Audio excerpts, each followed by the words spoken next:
శ్రీమద్ దక్షిణ కైలాస క్షేత్రంలో శ్రీహరి పత్ని అయినటువంటి మహాలక్ష్మి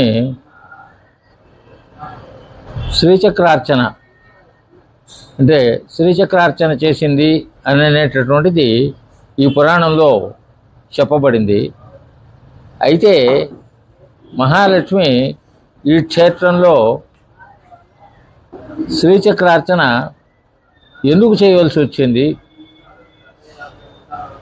ఆమె శ్రీచక్రార్చన ఏ విధంగా చేసింది, ఇక్కడ శ్రీచక్రార్చన చేసేటటువంటి దానికి ఆమెకు మార్గదర్శకుడు ఎవరు, ఈ శ్రీచక్రార్చన విధానం ఏంటిది, ఈ శ్రీచక్రార్చనం అంటే దానికి ఉన్నటువంటి ప్రాధాన్యత ఏమి, వీటన్నింటిని గురించి మనం విషయాలన్నీ తెలుసుకుందాము. సరే, అమృతమదనం చేశారు. అమృతమదనం చేసే లోపల అమృతమదనం నుంచి పోయినటువంటి ద్రవ్యాలు ఏదేదైతే ఇంద్రుడు పోగొట్టుకున్నటువంటి అష్టైశ్వర్యాలు ఉన్నాయో అవి ఒక్కొక్కటిగా మొట్టమొదట చంద్రుడు, అవతల మహాలక్ష్మి, అవతల ధన్వంతరి, అవతల ఉచ్చైశ్రవం, చింతామణి, కామధేను, ఇవన్నీ ఆ అమృతంలోంచి ఒక్కొక్కటిగా పుట్టుకొని వచ్చాయి. అవతల లక్ష్మీదేవి పుట్టింది. లక్ష్మీదేవి పుట్టే లోపల లక్ష్మీదేవిని వాళ్ళు అడిగితే లక్ష్మీదేవి వచ్చి మహావిష్ణువును వరిస్తుంది స్వయంవరంలో. అక్కడ జరిగినటువంటి ఒక చిన్న ఇది ఏదంటే, మహాలక్ష్మి తన కులదైవమైనటువంటి దేవతను పూజించకుండా విష్ణువును వరించింది అన్నటువంటిది ఒకటి. అవతల వీళ్ళు ఎవరెవరు ఏదేది వస్తే వాటిని అన్నింటినీ పంచుకున్నారు. పంచుకున్న తర్వాత ఆ కులదైవమైనటువంటిది అంటే, కులదైవం అంటే అందరికీ కులదైవం ఎవరంటే జగత పితరవు అందే పార్వతీ పరమేశ్వరవు అనేసి పార్వతీదేవి, గౌరీదేవి అనేటటువంటి ఆమె అందరికీ కూడా కులదైవం ఆమె. ఎందువల్ల అంటే దీనికి ఒక చిన్న విషయం, ఎవరు కానీ వివాహం అన్నటువంటిది వచ్చినప్పుడు ఆ వివాహ సందర్భంగా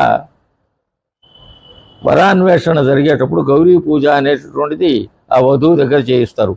ఈ రోజుకి కూడా సాంప్రదాయంలో హిందువులంతా వధువు దగ్గర గౌరీ పూజ చేయించి అవతల వివాహానికి తీసుకొని వస్తారు. అంటే ఆ కులదైవమైనటువంటి గౌరీదేవి అంటే రాజరాజేశ్వరి, త్రిపుర సుందరి, ఆమెను పూజించకుండా విష్ణువును వరించింది.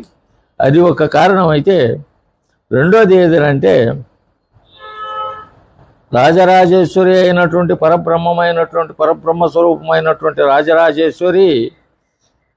రాజరాజేశ్వరి వచ్చి కామధేనువును సృష్టించి ఆ కామధేనువు యొక్క శరీరంలో ప్రతి దేవతకు ఒక్కొక్క భాగం, ఒక్కొక్క దేవతకు ఒక్కొక్క భాగం ఇస్తే అప్పుడు మహాలక్ష్మి వచ్చి తను విష్ణువు యొక్క వక్షస్థలంలో ఉన్నాను అన్నటువంటి ధీమాతో, ఆ అధికారంతో ఆ కామధేనువులో నాకు ఏ భాగము అవసరం లేదు అనేసి దాన్ని నిర్లక్ష్యంగా త్యజించింది ఆమె.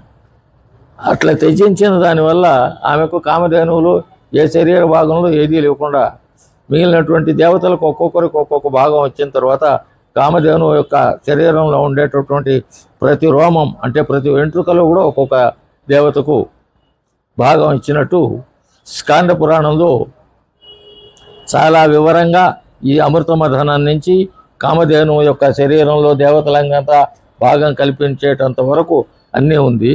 దీని సుందరి రాజరాజేశ్వరి కులదైవం వాగ్దేవత అష్టకం యొక్క కోపానికి మహాలక్ష్మి గురి అయ్యి ఆమెకేరానంటే ఆమె ఎవరికైనా భక్తులకు వరప్రదానం ఇచ్చేటటువంటి తత్వం కోల్పోతుంది. ఆమె ఏం చేస్తుందిరా అంటే మహావిష్ణువును ప్రార్థిస్తుంది మహాలక్ష్మి. ఈ విధంగా నాకున్నటువంటి తేజస్సు పోయేదానికి కారణం ఏమి, దీనికి తరుణోపాయం, పరిహారమైనటువంటి మార్గం ఏదైతే ఉంది అని అనేసి మహావిష్ణువును మహాలక్ష్మి అడిగితే రాజరాజేశ్వరి త్రిపుర సుందరి వచ్చి అర్చన ప్రియ ఆమె. కాబట్టి ఎవరంటే ఆమె అర్చన ప్రియ అని అంటే ఈ శ్రీచక్రార్చన అన్నటువంటి దాంతో ఆమెకు మహాప్రీతి. దానివల్ల ఏంటంటే మంత్రజపం ఎట్లాంటిదో ఈ శ్రీచక్రార్చన అన్నటువంటిది కూడా అంత ప్రశస్తమైనటువంటిది. దాంట్లో ఈ శ్రీ విద్యా ఉపాసన అన్నటువంటిది ఈ రాజరాజేశ్వరిని గురించి, రాజరాజేశ్వరి త్రిపుర సుందరిని గురించినటువంటి ఉపాసనా విధానంలో ఒక భాగం శ్రీచక్రార్చన. పోతే ఆయన మహావిష్ణువు లక్ష్మిని శ్రీచక్రార్చన చేయమని చెప్పాడు. ఎక్కడ పోయి ఈ శ్రీచక్రార్చన చేయాలా, ఏ స్థానం దీనికి నిర్దేశమైనటువంటిది, ఏ స్థలాన్ని నిర్దేశించి చెప్తారు, ఆ స్థలానికి ఎట్లా పోవాలా, ఎట్లా పోయి అక్కడ శ్రీచక్రార్చన చేయాలా అని మహాలక్ష్మి వచ్చి మహావిష్ణువుని అడిగితే ఆయన భూమండలంలో 51 శక్తి క్షేత్రాలు ఉంది. 51 ఏకపంచాశ శక్తి క్షేత్రాలు, దీంట్లో అష్టాదశ శక్తిపీఠాలు ఇవన్నీ ఉండగా ఒక శ్రీమద్ దక్షిణ కైలాసం అయినటువంటి శ్రీకాళహస్తి క్షేత్రంలో పోయి ఈ శ్రీచక్రార్చన చేయమని లక్ష్మీదేవికి ఆయన దిశానిర్దేశం చేస్తాడు. అప్పుడు శ్రీ మహాలక్ష్మి ఈ శ్రీకాళహస్తి క్షేత్రానికి వచ్చి ఇక్కడ శ్రీచక్రార్చన చేసింది.